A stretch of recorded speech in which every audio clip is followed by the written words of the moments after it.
going on, guys? My name is MrDalekJD, and in this video we're going to be talking Infinite Warfare and Modern Warfare Remastered. I'm currently in LA and just finished attending the E3 Entertainment Expo, where I got to see hands-on with a new level never before seen of Infinite Warfare, as well as a level from Modern Warfare Remastered. And in this video I'm going to be describing exactly how the level played out, so you guys can have a picture in your head of what this level can be like and what you can expect to see from Infinite Warfare's campaign. Separate to the mission that they showed at E3, this is a completely brand new level only seen behind closed doors, and since you guys weren't there to see it, I want to try and describe it in as best detail as possible so you guys can imagine the level playing out, as well as get a grip with the sort of weaponry that we're going to be dealing with and what sort of gameplay mechanics we can get used to. If you want to enjoy this video, definitely drop it a like rating. I really would appreciate it, as this is something quite exclusive. I'm going to try and explain it as best I can for you guys. Now,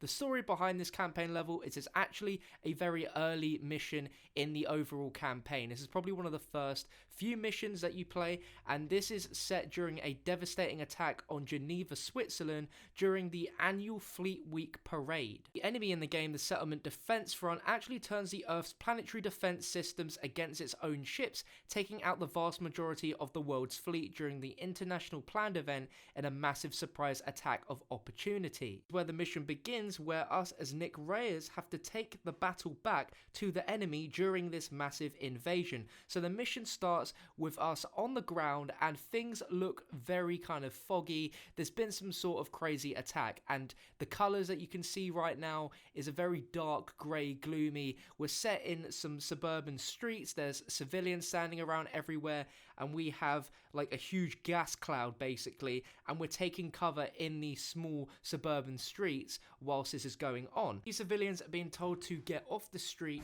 by a series of robots, and one in particular which we'll get used to in the campaign is a robot called Ethan, or Enhanced Tactical Humanoid Third Revision, and it's a robot soldier with speed, power and defenses that human troops just can't match. Very specific robot, and what sets him apart from other assault robots that the Settlement Defense Front has under its command is that he is one of a kind. He's a tactical soldier which has been programmed to have human responses and emotions to every situation. So in this situation right now, we have civilians standing around with these other sort of assault robots trying to tell them to get off the streets, but we're following Ethan, who's guiding us to the next section of the level. Like I said, the setting is very dark and apocalyptic looking through really tight, narrow suburban streets, and as we make our way forwards, we actually engage with a small group of assault robots which drop from the skies in pods to attack us. Now, the weapon that we're using to fight off against these is an energy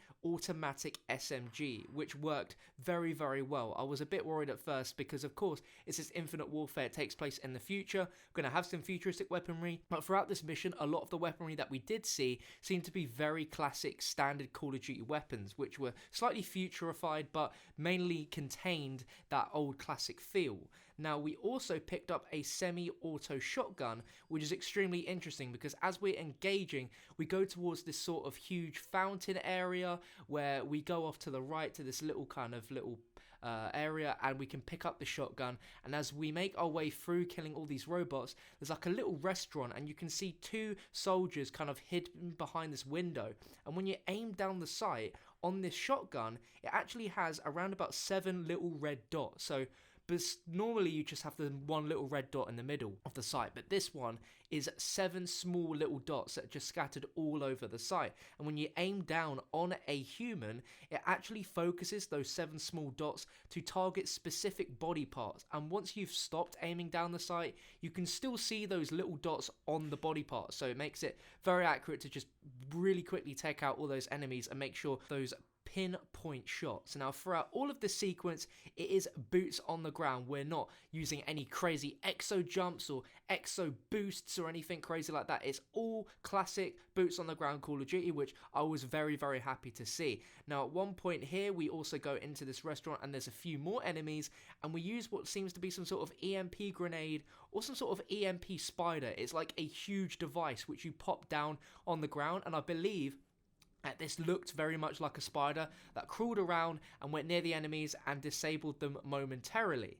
Now we exit out here and we get into another little narrow side street which is closed off by a bunch of debris, loads of cars and stuff, and there's like a little house which has a wooden panel that's like blocking off a secret compartment. So we lift that up and our team go inside, and it's actually a secret underground bunker as a temporary base. Now this isn't some crazy futuristic base, it's like a overrun little shack which they're now using as a base, and they're treating people that have injuries. They're planning out things on like fruit crates, so you can imagine it's not the most futuristic setup right there. It's just like a sort of moment for you to take a breather before you get right back out into the action. So we do that, and we get like the light blinding down on us again, and we exit out back into conflict towards a huge tower. And I believe this tower belongs to the settlement defense front, and it's our job to try and storm our way up. And at this point there is a lot of aircraft attacking you. There's a lot of things going on in the sky, which technically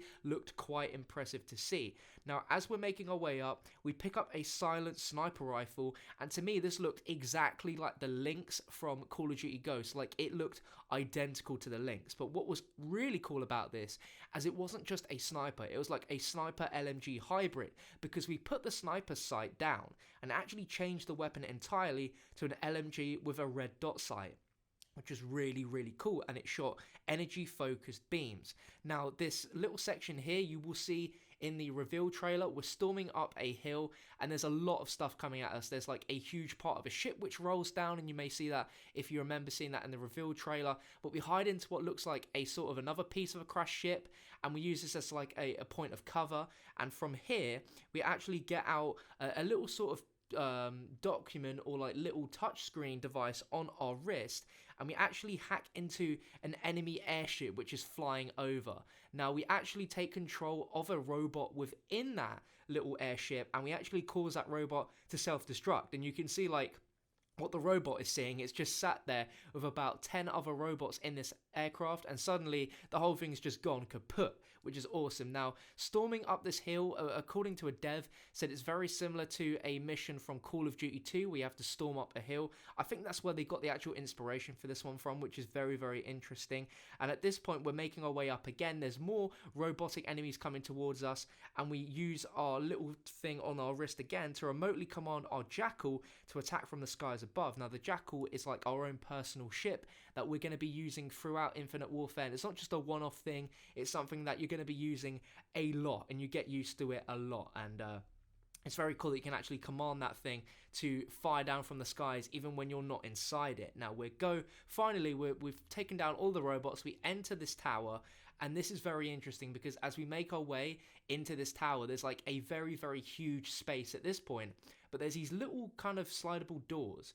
And what's interesting is the player actually uses a slide mechanic, which I'm not sure if it's similar to the Exo slide from Advanced Warfare, or it's very similar to Black Ops 3 with the little slide. I believe it is, but in this gameplay we didn't see a heads up display, so we couldn't actually see if the kind of like boost thruster thing we had in Black Ops 3 had a similar like heads up display. We aren't quite sure, but a slide was used, and it was quite a fast distance that the player slid, so we could be seeing sliding as well as leaning, which we saw in Call of Duty Ghosts. We saw that in another mission as well.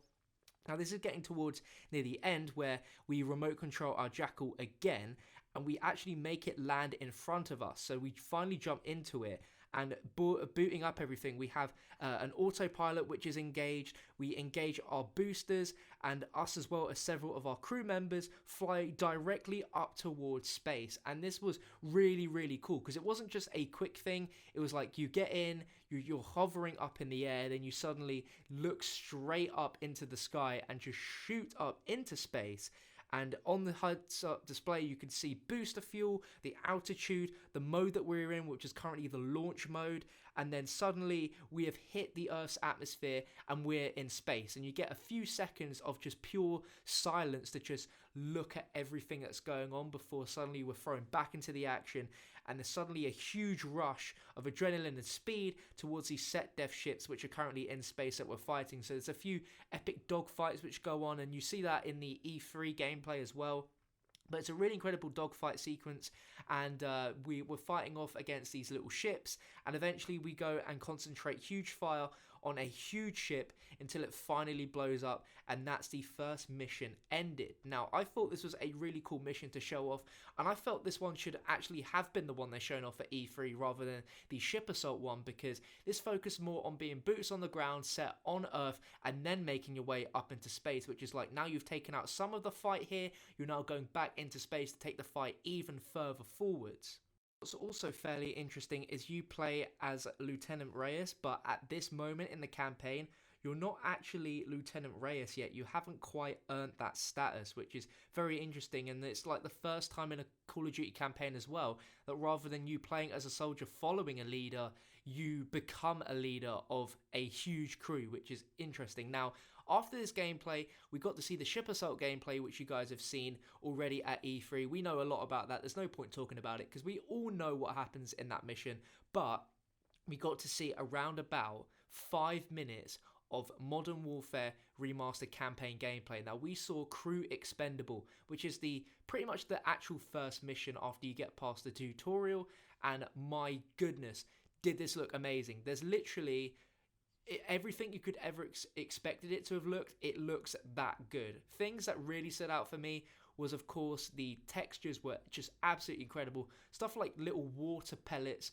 on your gun. Like, you can actually see little drops of water on your MP5 as you're walking across the ship. And also, I noticed as well, the waves that crash along the side of the ship looks so much better than it originally did. It's weird because you never remember COD4 looking bad, and you feel like when you see this is how it's always looked. But it looks really, really insane. And the facial detail as well with Captain Price, you see it briefly in the little snippet of gameplay you see at the end of the E3 gameplay. Wow, it is just incredible. The lighting, especially, they have fixed that and just made it amazing. There's so many little lighting elements. They've added extra detail to certain parts of the level.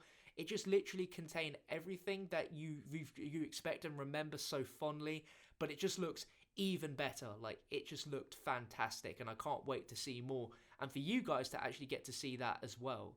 From that's all we've seen so far of Infinite Warfare and Modern Warfare Remastered. Now, we have around about 2 and a bit months before we have COD XP, where we're going to have the multiplayer reveal, as well as the zombies reveal for Infinite Warfare, as well as possibly DLC 4 for Black Ops 3. The details on what they're showing for that is pretty vague, but that is when we're going to be getting brand new information, and it's going to be such an influx of stuff. It's going to be mind-blowing, and I can't wait to see what Infinite Warfare is going to do with their zombies mode. But if you guys enjoyed the video, drop the video a like rating. I would appreciate that. Make sure as well to leave your thoughts on what you think of this so far. It's interesting because I really think this is the gameplay they should have showed at E3 rather than the ship assault, because even though that was insanely cool and on a technical level it was just mind-blowing, as you guys obviously know, you just aren't quite sold yet on the idea of Call of Duty being in space, and you want to see that classic boots on the ground Call of Duty gameplay before you see the stuff in space, which why I think that one should have been shown instead. But really, really cool nonetheless, and I can't wait to see more. But thank you so much for watching, guys. I'll catch you in another video very, very soon.